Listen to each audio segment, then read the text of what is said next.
Naturally, we're especially concerned, as I said, about agriculture and tourism. Those are huge foreign exchange drivers.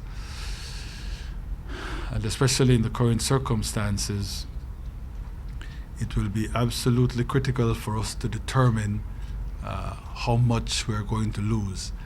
I want at the end of the process for us to be able to say to the international community, this is the volume of our losses, this is the percentage of GDP that it represents, and on that basis, of course, we make our case for the kind of international partner relief that we will need.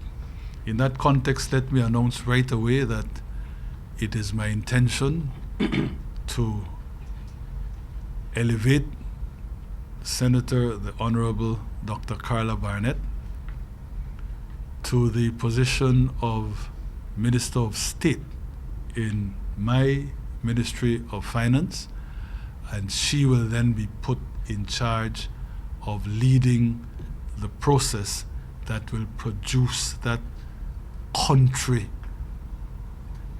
economic damage assessment for purposes of our interaction with the international community. It's not to step on toes. There is some immediate relief to be had through NEMO, and those are tried and tested mechanisms. But when I was talking to Carla last night, she reminded me that there's a quick disbursement facility at CDB where she was, as you know, Vice President. I had spoken to the Secretary General of CARICOM through SEDIMA. There is something they would wish to do. There's a distinction between the offers of assistance that will come almost in the normal course and which NEMO is accustomed to tapping into.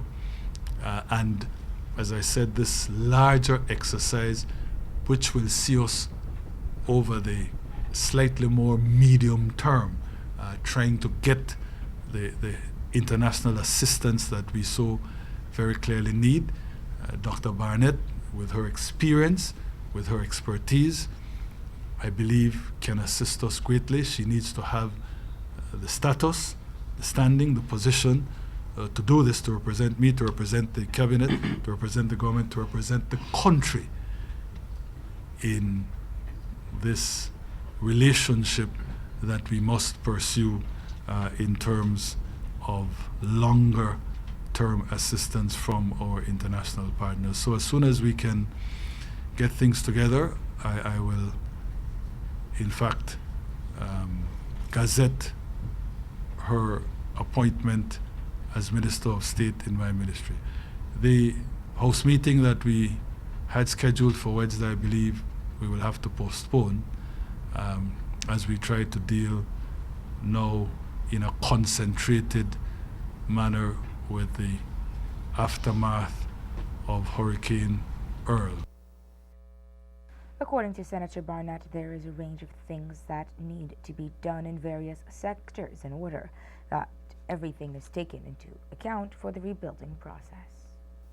Well, it's quite likely to be in the hundreds. That's the reality of what we heard just now in terms of the agriculture sector and to a lesser extent tourism, which seems to be easier in terms of recovery.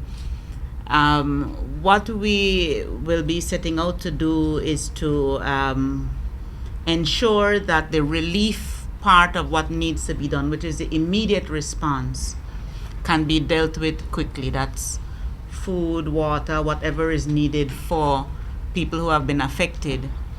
The medium-term issue is one of cleanup, recovery, and reconstruction. We have to be sure that in assessing our losses, we do so in a way that's as accurate as possible and in a way that deals with the economic cost of the losses that we have. It's not really only the fact that we lose so many acres of corn. It's what that means downstream for cattle. So there's a methodology that we will have to go through to assess the economic cost. And then there's a conversation that we have to have with the international community in terms of being able to finance the recovery that is necessary, because there is going to be need for recovery. There are particular concerns about housing. We know that there were significant damages to housing, and so we have to see how we approach that.